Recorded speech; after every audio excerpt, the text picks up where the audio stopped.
નમસ્કાર દર્શક મિત્રો, બીએન ન્યૂઝ ગુજરાતીમાં આપ સૌનું હાર્દિક સ્વાગત છે। આવો જોઈએ આજના મુખ્ય સમાચાર।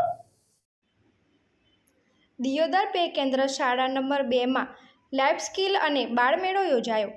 દિયોદર પે કેન્દ્ર શાળા નંબર 2 ના આચાર્ય શ્રી જમાભાઈ પટેલના માર્ગદર્શન હેઠળ શિક્ષકો દ્વારા લાઈફ સ્કિલ અને બાળમેળાનું આયોજન કરવામાં આવ્યું હતું, જેમાં શિક્ષકો દ્વારા શાળાના અભ્યાસક્રમ કરતા ધોરણ 1 થી 5ના બાળકો તેમજ 6 થી 8ના બાળકો પાસે વિવિધ કાર્યક્રમો કરાવવામાં આવ્યા, જેમાં બાળકોએ પોતાના કૌશલ્યો બતાવ્યા, જેવા કે કાગળકામ, માટીકામ, બાળગીત તેમજ રંગપૂર્ણી, ચિત્રકામ તેમજ વેશભૂષા તેમજ મહેંદી મૂકવી, સ્પીચ આપવી, સરસ ભજન કે ગીત ગાવું, જીવનમાં પોતાનું કૌશલ્ય કેમ વિકસે, પોતાનામાં રહેલી શક્તિને ઉજાગર કઈ રીતે કરી શકાય તેના માટેનું માર્ગદર્શન સંજયભાઈ દરજી તેમજ પ્રવીણભાઈ ગેલોત તેમજ કનુભાઈ જોશી તેમજ કામિનીબેન મકવાના તેમજ કલ્પેશભાઈ મોદી તેમજ અજયભાઈ ગજ્જર તેમજ જેબી રાઠોડ તેમજ જગદીશભાઈ મોચી તેમજ વિષ્ણુભાઈ દેસાઈ તેમજ ગોપાલભાઈ ડાભી આ તમામ મારા સ્ટાફે સરસ મજાનું માર્ગદર્શન આપીને બાળકોને કૌશલ્ય બતાવીને બાળકોમાં રહેલી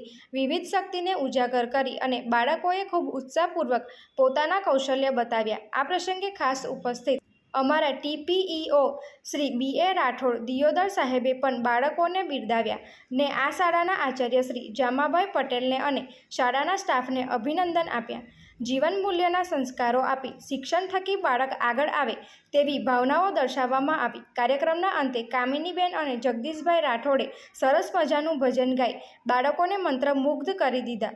છેલ્લે શાળા પરિવાર દ્વારા બાળકોને નાસ્તો આપવામાં આવ્યો। વાલીઓ તેમજ સહકાર આપનાર તમામનો આભાર માન્યો। રિપોર્ટર રાજેશ વ્યાસ, બીએન ન્યૂઝ ગુજરાતી, બનાસકાંઠા।